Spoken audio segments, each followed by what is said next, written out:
Self-care is recognizing that you are worth your time. It's showing up for yourself and meeting your own needs. It's speaking to yourself like someone you love and spending time with yourself because you know you deserve it. Ultimately, for me, self-care is learning to love the person you're guaranteed to spend the rest of your life with. And that person is you. In this video, I'll be sharing some of my favorite self-care habits.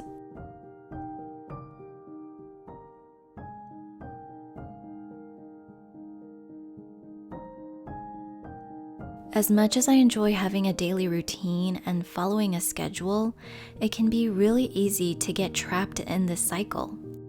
Before you know it, you end up feeling like you're on some sort of hamster wheel, not really doing anything different. And what I've learned is that if I don't plan for fun times, it simply won't happen. I encourage you to schedule fun into your life. Set a date to visit that new place you've been wanting to go to, or to spend time with the people you love.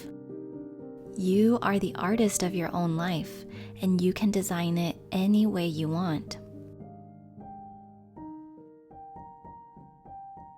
I used to think self-care consisted of spending a lot of money, but I've realized it's not about what you do, but how you do it.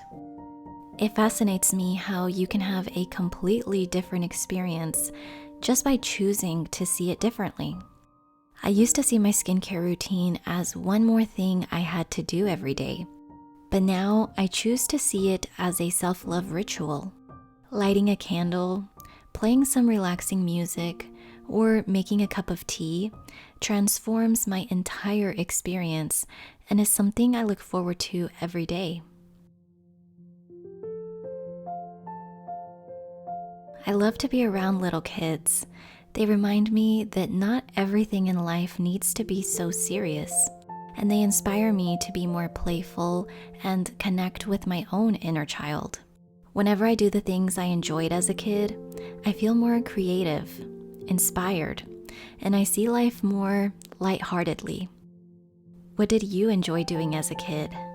Maybe it was playing hide and seek, coloring, working on a puzzle, or watching Disney movies. Whatever it may be, I encourage you to do these things from time to time. I believe that no matter how old we get, there is a child in everyone, and this child deserves to be nurtured. I say this often, our bodies were made to move. Having a regular exercise routine is important, but it's not the only movement our body needs. I'm constantly looking for ways to add more movement into my daily life. This can be taking the stairs instead of the elevator, stretching for a few minutes throughout the day, or going for a walk. Any kind of movement is so beneficial for our mind and body. Make movement a self-care habit. Remember, we only get one body, so it's in our best interest to take care of it. Setting boundaries has been a key part of my self-care journey. Since I am highly empathic, setting boundaries with others has been very challenging because I don't want to hurt other people's feelings. But I remind myself that saying no to others is saying yes to me. Having boundaries means you're taking care of yourself. It's recognizing what you need and asking for it. Slowing down in the evenings and having a bedtime ritual helps our mind and body relax. I've noticed that when I don't wind down before bed, it's hard for me to have a restful night of sleep. And this carries on to the next day, affecting my mood and energy. So I recommend finding activities that help calm and soothe you. Create a nighttime routine that prepares your mind and body for a restful night of sleep.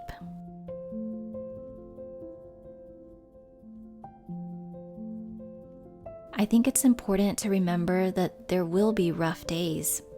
There will be times we'll be in stressful situations in our work life or personal life. And although we can't always control what happens, we can control how we respond. This is where self-soothing techniques come in handy. It's important to find ways to regulate our emotions. I have several self-soothing strategies, but my go-to is spending time outside and earthing. Connecting with nature is like hitting the reset button for me. I encourage you to find what works for you and practice it when you need it. For me, taking the time to prepare a nourishing meal to fuel my body is an act of self-love.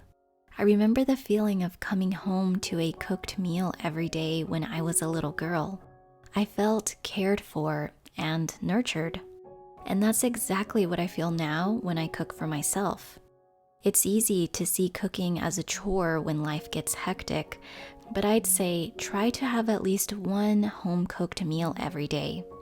And if it's healthy, even better. Mindfulness is bringing our attention to the present moment. It's about grounding yourself and focusing on what's happening now versus what happened in the past or what might happen in the future. Practice being present in everything you do. Pay attention to sounds. Look at the colors. Take notice of the smells. What do things feel like? Become aware of even the smallest details. This will enhance your self-care journey. You'll begin to find joy in every little thing you do, and you'll experience more peace in your life.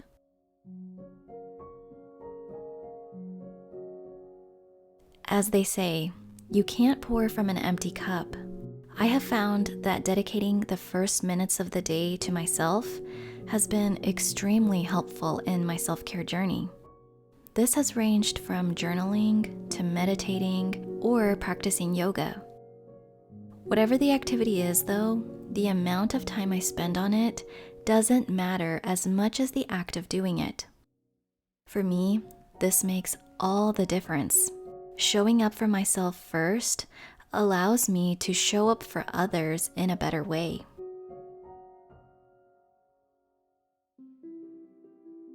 Self-care isn't something we do once in a while when we're overwhelmed or burnt out. Taking care of ourselves is a daily practice. It's a lifestyle. I hope this video inspires you to care for yourself more.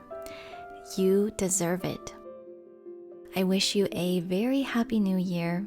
Take care, and I'll see you again in my next video.